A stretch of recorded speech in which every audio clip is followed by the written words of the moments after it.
Ok, cham aiwa carburant ko ko ni gele akon bien gouvernement ya fo nu ka subventionner parce que ñu té al daile ma folo daile ma folo wa fo té bu ka subventionner mais sisan ko lu fene sera u dana bon ma fatu wo digi dain de nay u bora ko communiquer de ke donc do wara bina faraka aiwa e be kan ko jete bine to dan kan agir to goti mo dem ni phrase do phrase mi ni en rek ma me dépend dim cinéma dépend to kan koro do ko gouverner c'est prévoir mara e nyesigide iba ka fɔ ko gɛlɛya dɔ bɛ se ka kɛ diɲɛ kɔnɔ ni mɔgɔw b'a ko crise mondiale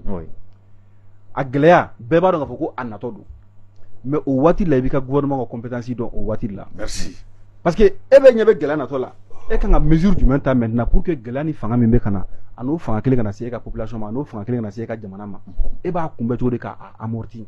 au moins hali n'an ma kisi a gɛlɛya ma au moins a ka don an na dɔɔni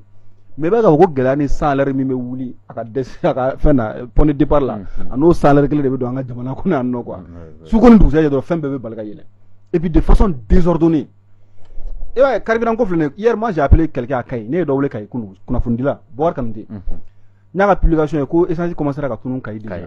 o tuma n y'a wele n y'a wele ko mais n ko bɛ se ka kɛ cogo di k'ale taara station belebeleba fila la bon ni tɔgɔ fɔ yamara la n bɛ tɔgɔ fɔ kɛ a taara Shell la a taara Total la i kɔni b'a dɔn kɔni station belebeleba kɔni tɛ tɛmɛ olu kɔni kan jamana in yɛrɛ kɔnɔna la essence t'o yɔrɔ ninnu na bon après a y'a constaté k'a fɔ ko yɔrɔ dɔ bɛ yen nɔ 20 litres bidon mɔgɔ bɛ ka taa ni o ye o bɛ ka lafa mais n'e taara n'i ka moto walima i ka mobili ye essence tɛ feere ma a bɛ feere 20 litres bidon ma donc o b'a yira clairement fɛn fila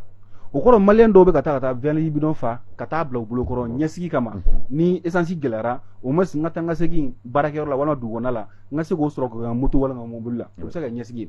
mais a bɛ se ka min fana yira o de ye maliyɛn dɔw bɛ ka gɛlɛya ɲɛsigi o de ye a gɛlɛyatɔ don n bɛ taa san joona ka taa mara n'a gɛlɛyara n bɛ bɔ k'a feere n ye seereya dɔ fana sɔrɔ journaliste dɔ fana yɔrɔ la o ye Madu Kone ale fana journaliste a bɛ Kayi a ko ma ko citerne dɔw bɛ yen nɔ olu yɛrɛ citerne yɛrɛ bannen don k'u ka produit décharger k'u bɛ k'a to fɔlɔ k'a ka gɛlɛya bon Kunta e ni ne anw ye population de c'est pas notre responsabilité k'a fɔ ko citerne fila bannen don ka décharger k'an bɛ taa f'a ɲɛna k'a décharger diyagoya la c'est pourquoi on parle de l'état jamana bɛ yen nɔ o de kama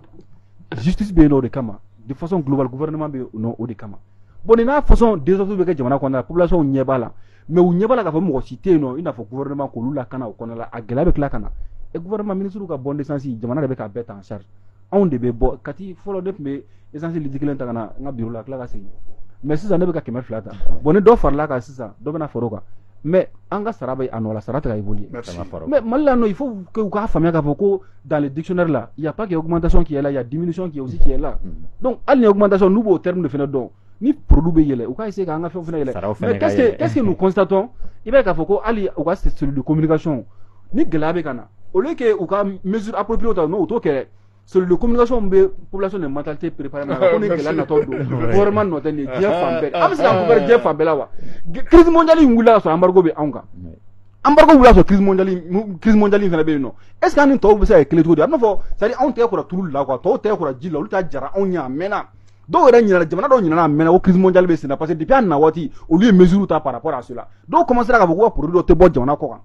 mais anw ta yan nɔ embargo nana bin anw kan fɛn min bɛ dilan anw fɛ yan fɛn min bɛ kɔfɛ a bɛɛ da yɛlɛ finalement hali sogo min bagan min b'an fɛ yan n'o bɛ taa jamana wɛrɛ la o fana da gɛlɛyara a bɛɛ da gɛlɛyara